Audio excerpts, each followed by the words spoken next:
재판에서 당사자나 증인이 거짓말을 하면 진실이 무엇인지 판사는 어떻게 할까요? 성범죄 재판은 남자에게 불리할 수밖에 없을까요? 안녕하세요. 오늘 영상에서는 재판과 거짓말에 대해 얘기해 보려고 합니다. 미국 드라마 CSI를 보면 최첨단 과학수사로 범인을 꼼짝 못하게 잡는 장면이 나오죠. 미국 드라마에서뿐 아니라 우리나라에서도 과학수사대는 실제로 범인 검거에 큰 역할을 하고 있어요. 그리고 곳곳에 설치되어 있는 방범용 CCTV와 차량에 설치된 블랙박스는 범인을 잡는 데 아주 큰 도움을 줍니다. 거의 모든 사람이 가지고 다니는 휴대폰은 가까운 기줍과의 자동 통신 기록을 남겨서 그 사람이 특정 시간에 어디에 있었는지를 밝히는 데 아주 중요한 역할을 하죠. 그래서 요즘은 범죄를 입증하기 위해 과학적인 증거를 확보하는 것이 과거에 비해 아주 쉬워졌습니다. 우리나라 형사소송법 제307조는 사실의 인정은 증거에 의하여야 한다 하는 규정을 두고 있는데 이것을 증거재판주의 원칙이라고 말합니다. 그리고 범죄 사실의 인정은 합리적 의심이 없는 정도의 증명에 이르러야 한다는 조항이 2007년에 새로 추가되었어요. 증거재판주의는 자백을 강요하던 과거의 악습을 없애기 위해 나왔어요. 유럽 중세시대에는 자백은 증거의 여왕이다 라는 말까지 있었어요. 그래서 자백을 가장 확실한 증거로 보았어요. 자기가 범인이라고 자백을 하는데 더 이상 무슨 증거가 더 필요하냐는 것이죠. 자백이 재판에서 증거로 인정되던 시대에는 동양과 서양을 막론하고 자백을 강요하는 고문과 가혹행위가 끊이지 않았죠. 우리가 사극에서 보는 줄이 틀기도 바로 자백을 강요하는 방법의 하나였다는 건 여러분도 잘 아시지 않습니까? 우리나라에서는 특히 권위주의 정권 아래에서 고문을 통해 자백을 강요하는 일이 아주 많았기 때문에 1987년에 만들어진 현행헌법 제12조 7항에는 정식 재판에 있어서 피고인의 자백이 그에게 불리한 유일한 증거일 때에는 이를 유죄의 증거로 삼거나 이를 이유로 처벌할 수 없다라는 조항까지 넣었어요. 만약 자백이 진실하고 허위 자백이 아니라면 자백을 근거로 다른 증거를 찾는 것이 가능한 경우가 많아요. 자백을 강요하지 못하고 증거에 의해서만 재판을 하도록 하지만 여기서 말하는 증거는 물증만을 의미하는 것이 아니라 증인이나 당사자의 증언도 포함해요. 따라서 과학적 증거나 물증이 없고 당사자나 증인의 증언밖에 없는 경우에도 재판을 안 할 수는 없죠. 특히 은밀한 장소에서 이루어지는 성범죄 사건의 경우 약 70% 이상이 당사자의 증언 외에 다른 증거가 없다고 해요. 다른 물증은 없고 당사자들 사이 진술이 서로 엇갈리는 경우에 누구 말을 믿느냐는 것은 유죄와 무죄를 가르는 아주 중요한 문제죠. 앞서 언급했듯이 우리나라를 포함한 많은 나라의 법제도는 증거재판주의를 원칙으로 하고 있어요. 그런데 증거재판주의 외에 또 하나의 중요한 원칙이 있는데 그게 바로 자유심증주의라는 거예요. 어떤 증거를 진실한 것으로 받아들일지 어떤 주장을 거짓으로 볼지를 판사의 합리적 판단에 맡기는 것이 바로 자유심증주의예요. 자유심증주의는 형사재판뿐 아니라 민사재판의 원칙이기도 해요. 민사소송법 제202조는 법원은 변론 전체의 취지와 증거조사의 결과를 참작하여 자유로운 심증으로 사회 정의와 형평의 이념에 입각하여 논리와 경험의 법칙에 따라 사실 주장이 진실한지 아닌지를 판단한다 라고 규정하고 있어요.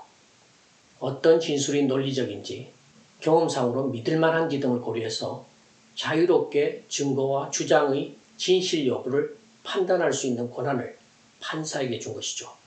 그런데 아무리 경험이 많은 판사라도 모든 거짓말을 다 알아낼 수는 없지 않겠어요? 판사나 검사 그리고 경찰관들은 진술 분석에 관한 심리학을 배우고 자신의 경험을 바탕으로 참말과 거짓말을 판단해요. 진술 분석 심리학은 다음과 같은 질문들을 자주 사용합니다. 진술이 논리적이고 개연성이 있는가? 진술에 세부적인 설명이 많이 있는가? 부수적인 내용이나 특이한 사실들을 말하는가? 상대방과 상호작용 그리고 대화 내용을 얼마나 상세히 이야기하고 있는가.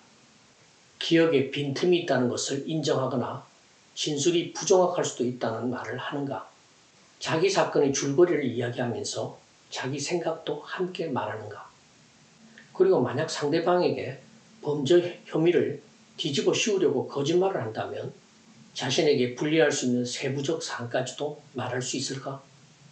이러한 질문에 스스로 답하면서 판검사와 수사관들은 피해자나 증인, 그리고 피의자나 피고인이 진실을 말하는지 아니면 거짓말을 말하는지를 판단하게 됩니다. 하지만 아주 그럴듯한 거짓말이나 위증을 하는 사람들이 많고 수많은 사람을 깜짝같이 속이며 대규모 사기 행각을 벌이는 사기꾼들의 뉴스가 언론에 종종 등장하는 현실을 보면 판사나 검사가 거짓말을 완벽하게 찾아내는 건 불가능하다고 생각합니다. 성범죄 판단에 관한 우리나라 판례를 보면 당사자 사이에 비밀리에 또는 외부에서 알 수 없는 상태에서 일어나는 성범죄의 경우에 직접적인 물증이나 증인의 존재를 기대하기 어려우므로 범행 전후의 정황에 관한 간접 증거들을 종합하여 판사가 범죄 사실이 증명된 것으로 판단하면 이로써 범죄 사실이 인정된다 라고 이야기하고 있어요.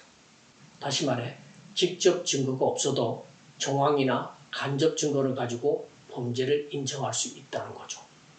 지금까지 한 이야기를 종합하면 우리나라를 포함한 대다수 국가의 법 제도는 재판을 증거에 의해서 하도록 하지만 어떤 증거가 믿을 만한지 아닌지는 판사의 자유로운 판단에 맡기고 있다는 겁니다. 그러니 자기 말을 판사가 믿어주지 않거나 상대방의 거짓말에 판사가 속는 경우에 당사자는 정말 억울하고 재판과 법 제도를 불신하는 경우가 생기는 것이 현실입니다. 독일의 유명한 형사 전문 변호사는 독일 판사들이 진술 분석 심리학에 대해 아는 지식은 교황이 결혼에 대해 아는 만큼인 경우가 대부분이다 라고 말했어요. 이 말은 판사가 거짓말에 속아서 잘못된 판단을 내릴 수 있다는 이야기죠. 우리나라 현실도 독일과 크게 다르지 않을 것 같아요. 거짓말 탐지기를 사용하면 사람보다 거짓말을 더 잘 구별해낼 수 있을까요? 20세기 초 미국에서 발명된 거짓말 탐지기는 한때 대단한 발명으로 여겨지기도 했어요. 하지만 현재는 우리나라나 미국 등에서 그 검사 결과가 법적인 증거로 인정을 받지 못해요. 왜냐하면 거짓말 탐지기 결과가 부정확한 경우가 종종 있기 때문이에요. 자신의 진실을 입증하기 위해서 거짓말 탐지기 검사를 자청할 수는 있어요. 그 결과가 자신이 진실을 말하고 있다는 것이면 수사기관이나 판사가 그것을 간접 증거로 고려할 수는 있어요. 그런데 당사자가 동의하지 않으면 강제로 거짓말 탐지기 검사를 할 수는 없어요. 헌법상 보장되는 진술 거부권 때문이죠.